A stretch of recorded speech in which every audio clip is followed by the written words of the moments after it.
It's interesting to introduce people to a type of spirit for the first time and build their first impression of an entire category. You can't say that about gin, you can't say it about vodka, you can't say it about most any spirit. It's one of the really, really exciting parts of the process for me is That's so cool. pouring someone their very first Amaro.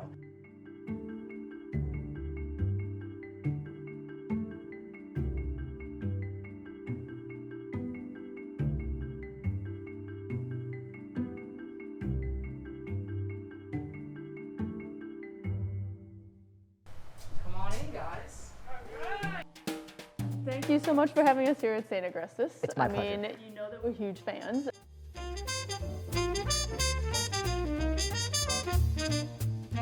What drew you to wanting to take over this Amaro business? Sure. I'm first generation Italian American. So I grew up with a lot of the culture of drinking Amaro after a meal, especially those Sunday dinners, which an Italian American household starts at 2. Yeah. And then the rest of the day, there's just Amaro on the table for the rest of the day. But I had started to notice St.Agrestis Amaro in back bars and tried it and gifted people with bottles of it, and I was a huge fan of it. We heard that the brand was going to become available, and I was extremely interested in taking the brand on, and fast forward 4 years from the very beginning of that, and here we are.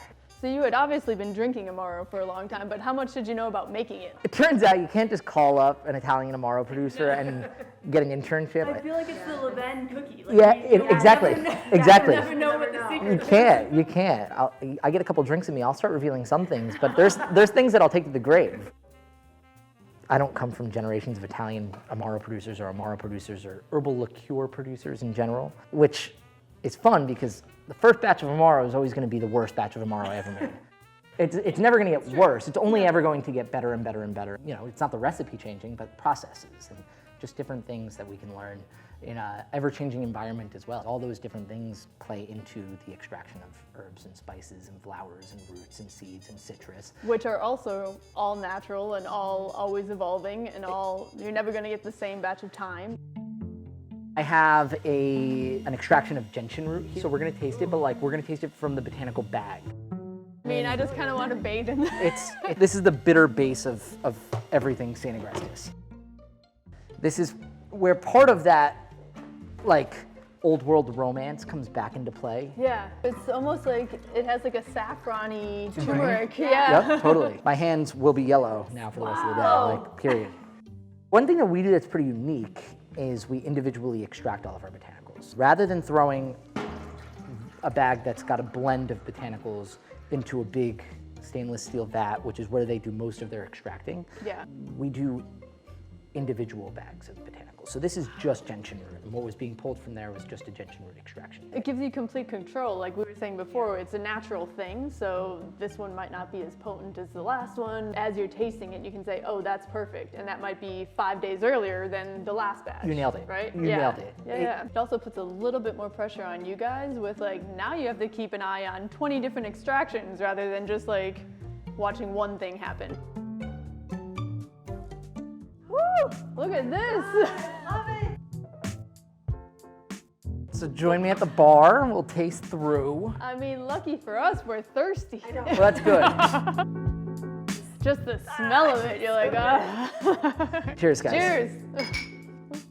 So unsweetened, undiluted, straight from the barrel Amaro. Amaro on the tongue obviously has it's a fun adventure. It has this beginning of the baking spice, cinnamon, clove, allspice. That comes through first, and it's got that deep baritone note to it, and then it goes up and has this high tone, which gives you that cooling sensation on the sides of the tongue, top back of the mouth. That's coming from the spearmint and the peppermint.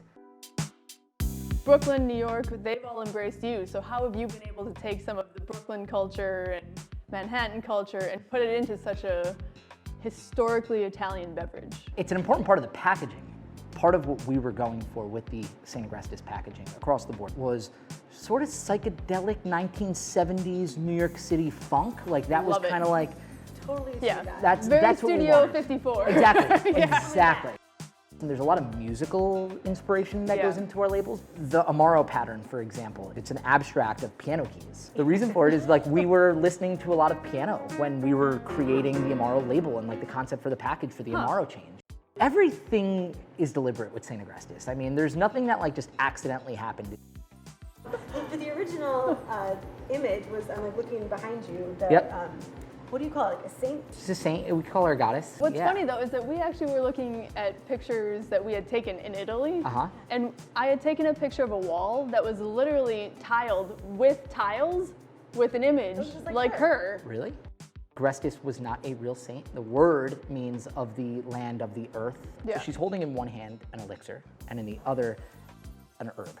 And in almost scale-like balance. And I kind of wanted her on our package to feel like that classical, timeless piece that's surrounded by this more modern 1970s funk-inspired packaging. I think probably the most special thing about drinking St.Agrestis Amaro is all the nostalgic, youth-driven flavors that are in there that just transport people. So Totally. there's some playfulness to it. People ask about food pairings all the time, and I'm much more inclined to give them like an album to listen to. With the Amaro, like I love how, you know, you're talking about it, and you're talking about like the different notes, which I know is characteristic of the taste and smell, but then it goes back into your label. Yes. And Yeah. you have the piano keys and the music. music, notes and all yeah. that. I feel like the word note is always like, the first time people see like notes of cherry and X and Y and Z, and they're like, notes of that, what does it mean? But Yeah. that whole analogy is musical. It's musical. Yeah. It's saying that it hits this note, and the note isn't a musical note, it's a flavor note.